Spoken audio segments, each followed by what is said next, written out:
बिस्मिल्लाहिर्रहमानिर्रहीम। अस्सलाम वालेकुम प्यारे बच्चों, आज हम इंशाअल्लाह ताला अज़्ज़ा वजल उर्दू की किताब में सफ़ा नंबर 4 से नात की बुलंदख्वानी करेंगे। सबसे पहले मैं आपको ये बताती चलूँ कि नात किसे कहा जाता है। तो प्यारे बच्चों, नात हम उसे कहते हैं जिसमें नबी पाक यानी कि हज़रत मोहम्मद सल्लल्लाहु अलैहि वसल्लम की तारीफ़ बयान की जाए। तो अब हम बुलंदख्वानी की तरफ आते हैं।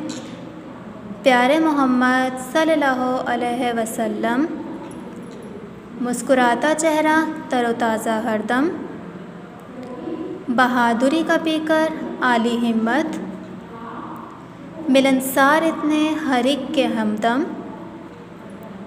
बहुत थी इन्हें अपने रब से मोहब्बत, फैलाया इसका पैगाम उल्फत, हमेशा उठाई उन्होंने मुशक्क़त, हारी न लेकिन किसी पल भी हिम्मत, नफ़रत के बदले सिखाई मोहब्बत, करते रहे वह सब ही पर शफ़क़त, हमारे लिए थी ये सब इनकी मेहनत, प्यारी थी इनको बहुत अपनी उम्मत, करते थे हमसे बहुत वो मोहब्बत, उठाई हमारी ही खातिर मुशक्क़त, क्या अपने रब का पैगाम आम किया, अपने रब का पैगाम आम, फैलाया जग में दीन इस्लाम,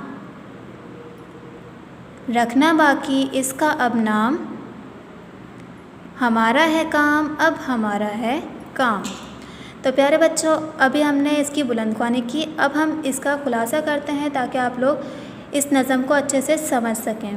तो मैंने जैसा कि बताया आपको कि नात में हज़रत मोहम्मद सल्लल्लाहु अलैहि वसल्लम की तारीफ़ बयान की जाती है। तो इसमें हमें ये बताया गया है कि नबी पाक जो थे वो उनका चेहरा हमेशा मुस्कुराता और हमेशा तरोताज़ा रहता था। वो बहुत बहादुर और हिम्मत वाले थे। वो बहुत मिलनसार थे हर इंसान से, हर एक शख्स से, चाहे वो उनके दुश्मन हो या चाहे दोस्त, वो उनसे बहुत अच्छे से मिला करते थे।